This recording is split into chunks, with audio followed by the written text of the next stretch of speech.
Hello friends, welcome back to my channel. आज मैं आपको बिना बटन लगाए और बिना हुक लगाए ये आगे से बेल्ट वाला क्रॉप टॉप बनाकर बताने वाली हूँ। तो देखिए, उसके लिए मैंने ये 1.5 मीटर कॉटन का फैब्रिक लिया हुआ है। तो सबसे पहले हमें बैक पार्ट की कटिंग करनी है। तो फैब्रिक को मैंने डबल फोल्ड करके बिछाया हुआ है। जो मेरी साइड है वो इसकी बंद वाली साइड है और जो ऊपर की साइड है वो इसकी खुली हुई साइड है। और देखिए, इसकी जो लंबाई हम रेडी रखने वाले हैं वो 13 इंच की रखने वाले हैं।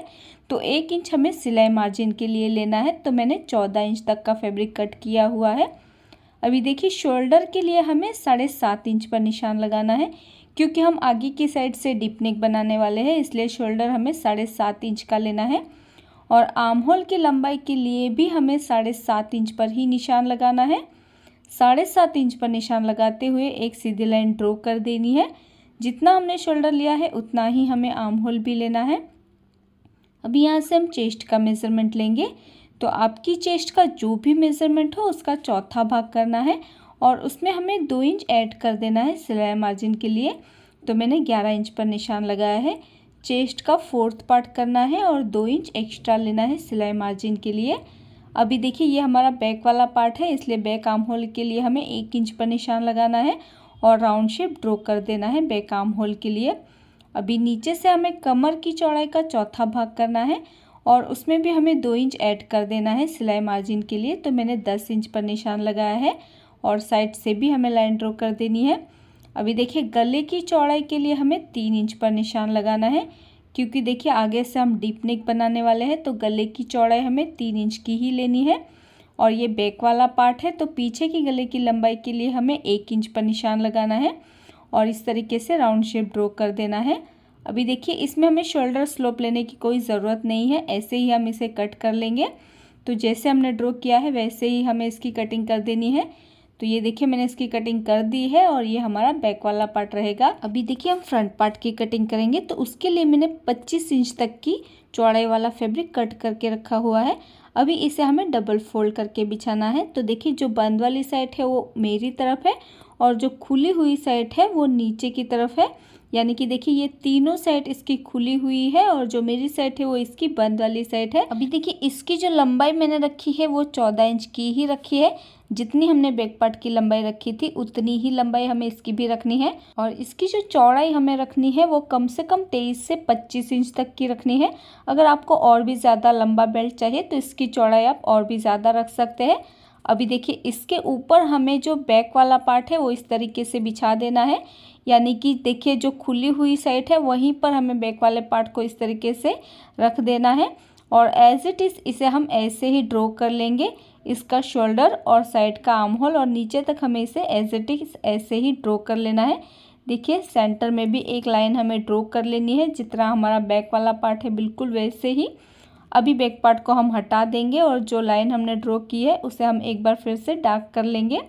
तो देखिए, इस तरीके से मैंने ड्रॉ कर लिया है। अभी देखिए, ये जो पीछे वाला गला हमने ड्रॉ किया है वहीं पर हम आगे वाले गले की लंबाई के लिए निशान लगाएंगे। तो देखिए, आगे वाले गले की लंबाई आप अपनी पसंद से कम या ज़्यादा कर सकते हैं, लेकिन देखिए आगे वाले गले की लंबाई हमें कम से कम 7 से 7.5 इंच तक की तो रखनी ही है, क्योंकि जब आगे से हम इसे बांधेंगे तो ये अच्छे से हमारा नेक नज़र आए। नहीं तो इसे बांधने पर पूरा गला हमारा पैक नज़र आएगा, इसलिए गले की लंबाई मैंने 7.5 इंच की रखी है। और इस तरीके से हमें वी शेप ड्रॉ कर देना है आगे के गले के लिए। अभी देखिए, नीचे वाली साइड से हमें 4 इंच पर निशान लगाना है, नीचे से ऊपर की तरफ। ये हमारी बेल्ट की चौड़ाई रहेगी। तो बेल्ट आप अपनी पसंद से कम ज़्यादा चौड़ा कर सकते हैं। ये 3 इंच का बेल्ट हमारा बनकर रेडी होगा। आधा आधा इंच दोनों साइड से सिलाई में जाएगा। अभी जो हमने गले की लंबाई के लिए निशान लगाया है उसके साथ हमें इस तरीके से हल्का सा राउंड शेप देते हुए एक लाइन ड्रॉ कर लेनी है। अभी यहाँ पर आधा इंच का गैप रखते हुए हम फ्रंट का आर्म होल भी ड्रॉ कर लेंगे आर्म होल वाली साइड पर। अभी देखिए, हमें इसकी कटिंग कर देनी है। तो जैसे हमने ड्रॉ किया है बिल्कुल वैसे ही हमें इसकी कटिंग कर देनी है। तो आई होप सो कि आपको फ्रंट वाले पार्ट की कटिंग समझ में आई होगी। अगर कुछ भी समझ में नहीं आता है तो आप मुझे कमेंट करके पूछ सकते हैं।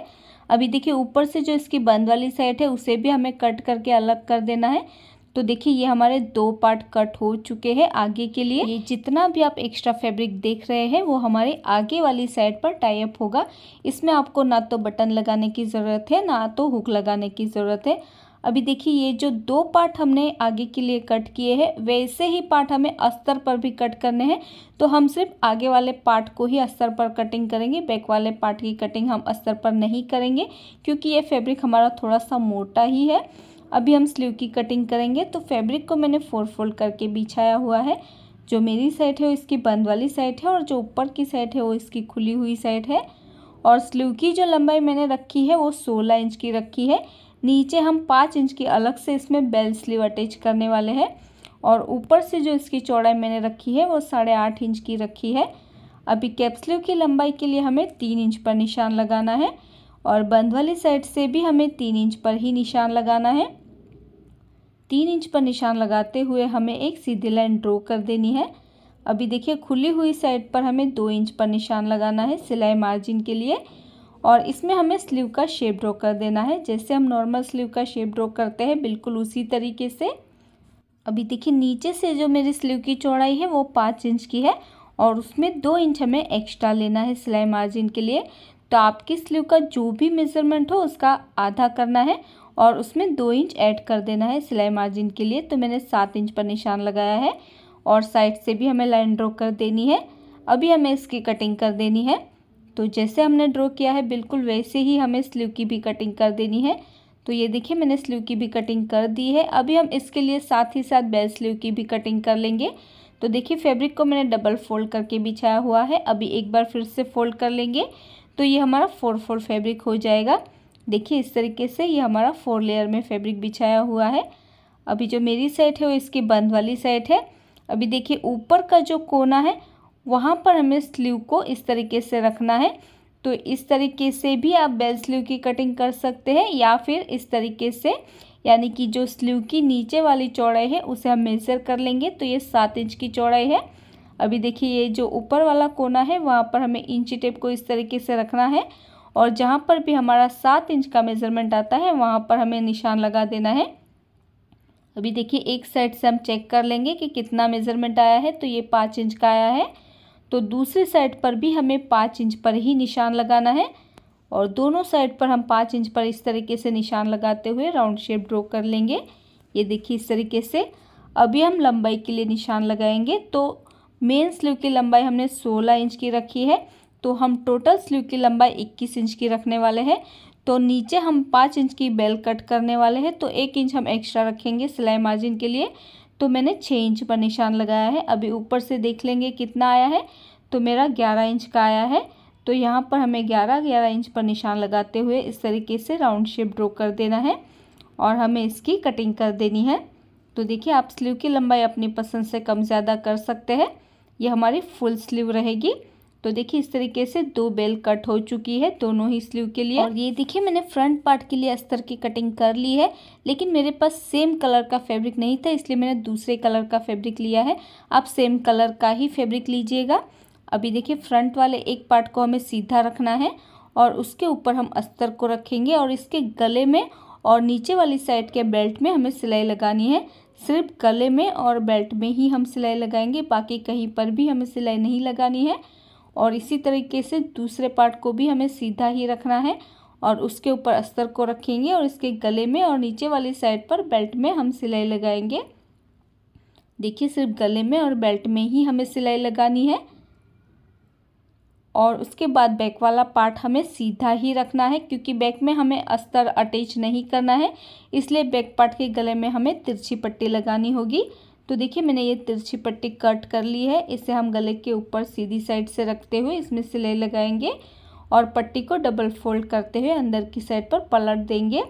तो देखिए मैंने बैक नेक पर तिरछी पट्टी अटैच कर ली है और देखिए फ्रंट नेक में भी मैंने इस तरीके से सिलाई लगा दी है और नीचे वाले बेल्ट में भी। अभी हम इसके कोनों को कट कर लेंगे और जो राउंड वाला शेप है वहाँ पर हम छोटे छोटे कट लगाएंगे। तो कट लगाना बहुत ही ज़रूरी है क्योंकि ये हमारा राउंड वाला शेप है।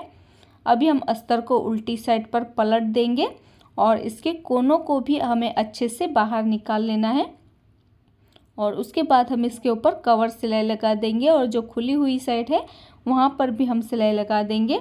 तो देखिए दूसरे वाले पार्ट में भी मैंने सिलाई लगा दी है। अभी इसमें भी हम छोटे छोटे कट लगाएंगे और कट लगाने के बाद अस्तर को उल्टी साइड पर पलट देंगे और इसके कोनों को भी अच्छे से बाहर निकाल लेंगे और जो खुली हुई साइड है वहाँ पर भी हम सिलाई लगाकर इसे अस्तर के साथ अटैच कर लेंगे। अभी देखिए बैक वाले पार्ट में तो हमने अस्तर अटैच नहीं किया है, इसलिए हमने गले में तो पट्टी अटैच कर ली है, लेकिन जो नीचे वाली साइड है उसकी बॉर्डर को भी हमें डबल फोल्ड करते हुए इसमें सिलाई लगा देनी है, क्योंकि आगे वाले पार्ट को तो हमने पलट दिया है, इसलिए इसकी बॉर्डर को डबल फोल्ड करते हुए सिलाई लगा देंगे। तो देखिए मैंने सिलाई लगा दी है और आगे वाले पार्ट में भी मैंने कवर सिलाई लगाकर इसे अस्तर के साथ ज्वाइंट भी कर लिया है दोनों ही पार्ट्स को। अभी बैक पार्ट को हमें सीधा रखना है और इसके ऊपर फ्रंट के दोनों ही पार्ट हम उल्टे रखेंगे। तो देखिए इसके हम शोल्डर ज्वाइंट करने वाले हैं, तो फ्रंट के दोनों पार्ट को हमें उल्टा रखना है, बैक पार्ट को सीधा रखेंगे और फ्रंट पार्ट के दोनों ही पार्ट उल्टे रखेंगे और इनके शोल्डर ज्वाइंट कर लेंगे दोनों ही साइड से। तो ये देखिए मैंने इसके शोल्डर ज्वाइंट कर लिए हैं दोनों ही साइड से। अभी हम इसमें स्लीव अटैच करेंगे। तो सिंपली हमें स्लीव को उल्टा रखना है, तो सेंटर से ही हमें स्लीव को अटैच करना है। सेंटर से अगर हम स्लीव अटैच करते हैं तो स्लीव हमारे एकदम परफेक्ट तरीके से बैठ जाती है। उसके बाद देखिए जो स्लीव के लिए हमने बेल कट की थी उसे भी हमें उल्टा रखना है स्लीव के ऊपर और इसके ऊपर हम सिलाई लगाएंगे। तो देखिए अगर आपकी बेल स्लीव जो हमने कट की है वो अगर थोड़ी सी बड़ी भी होती है तो इस तरीके से आपको 2-3 छोटी छोटी प्लेट्स लगाकर इसे अटैच कर देना है, तो इसका घेर भी बहुत ही अच्छा आएगा। और इसी तरीके से दूसरी स्लीव को भी हम अटैच कर लेंगे। दूसरे स्लीव के आर्म होल के ऊपर भी हम स्लीव को अटैच कर लेंगे और स्लीव की जो नीचे हमने बेल कट की है उसे भी हमें उल्टा रखना है और इसके ऊपर हमें सिलाई लगाकर इसे भी अटैच कर लेना है।